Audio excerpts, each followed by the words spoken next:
Di usia 30 tahun ke atas, menjaga kesehatan tulang tentu menjadi hal yang harus dilakukan.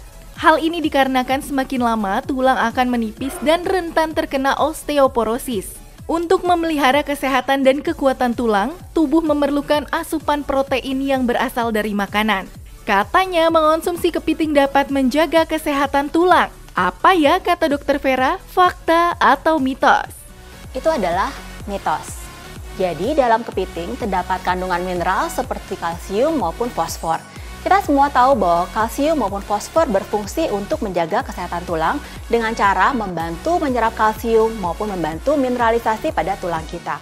Tetapi jumlah fosfor maupun kalsium dalam kepiting ternyata hanya 20% dari rekomendasi asupan harian. Jadi tetap dibutuhkan asupan lain yang tinggi kalsium maupun fosfor. Fakta mitos selanjutnya, katanya kepiting dapat meningkatkan kesehatan mata. Bener nggak ya? Mata sendiri merupakan salah satu organ terpenting. Siapa sih yang nggak mau punya mata yang sehat? Tapi itu fakta atau mitos ya? Itu adalah fakta. Jadi dalam kepiting mengandung kandungan omega 3 yang cukup tinggi, terutama kandungan EPA dan DHA-nya. Kita mengenal semua bahwa DHA mempunyai fungsi untuk menjaga kesehatan retina pada mata kita. Dengan kesehatan retina yang lebih baik, otomatis kesehatan mata secara umum akan lebih baik dalam fungsi penglihatan seseorang. Saat hamil, konsumsi makanan menjadi salah satu hal yang penting untuk diperhatikan. Tapi bagaimana ya dengan kepiting? Karena katanya ibu hamil tidak boleh mengonsumsi kepiting. Tapi ini fakta atau mitos? Itu adalah mitos. Jadi yang pertama, ibu hamil sangat penting untuk mengonsumsi kepiting. Terdapat kandungan protein yang cukup tinggi pada saat kita mengonsumsi satu porsi kepiting, yaitu sebanyak 15 gram. Kita tahu semua bahwa konsumsi protein penting untuk menjaga agar kandungan tetap sehat dan tetap terpelihara dengan baik. Yang kedua adalah kandungan B12 atau B9 atau asam folat yang cukup tinggi pada kepiting. Kedua vitamin B tersebut akan mencegah terjadinya anemia pada ibu hamil.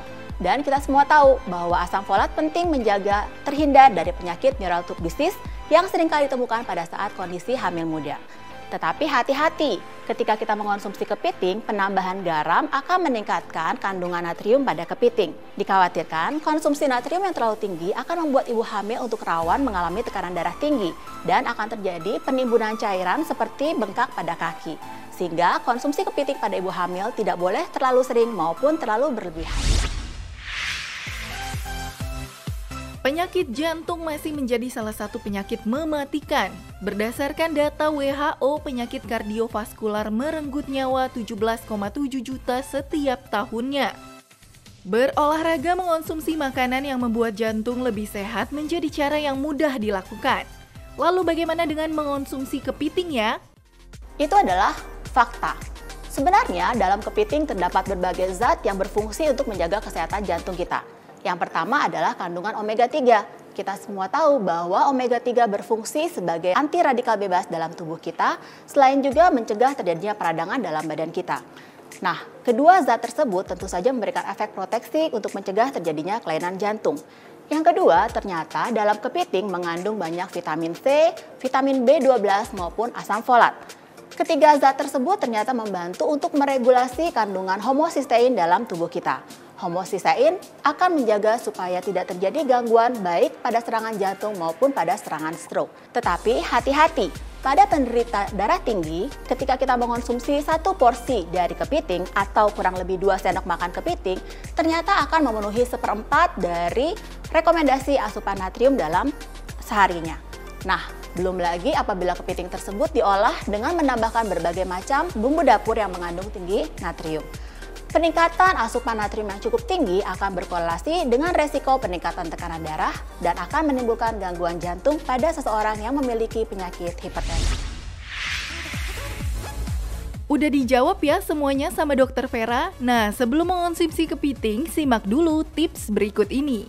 Sebelumnya, kita wajib mengetahui jenis-jenis krustasea yang banyak beredar di Indonesia. Yang pertama adalah golongan rajungan. Golongan rajunan adalah golongan krustasea yang hidup di perautan dalam. Sedangkan kepiting adalah golongan krustasea yang dapat hidup baik di air laut dangkal maupun di daratan selama 4-5 hari. Dan juga terdapat golongan lain seperti golongan kepiting soka. Kepiting soka ini memiliki kelebihan karena kita dapat memakan cangkangnya. Di dalam cangkang maupun kulit dari kepiting terdapat zat gizi yang penting, yaitu golongan chitosan maupun golongan karotenoid. Chitosan berfungsi untuk membantu menghambat penyerapan dari kolesterol maupun lemak di dalam tubuh, sehingga membantu untuk menurunkan kadar kolesterol jahat dalam tubuh kita. Ketika membeli kepiting, biasanya di supermarket kita bisa menemukan kepiting dalam kondisi segar maupun dalam kondisi beku.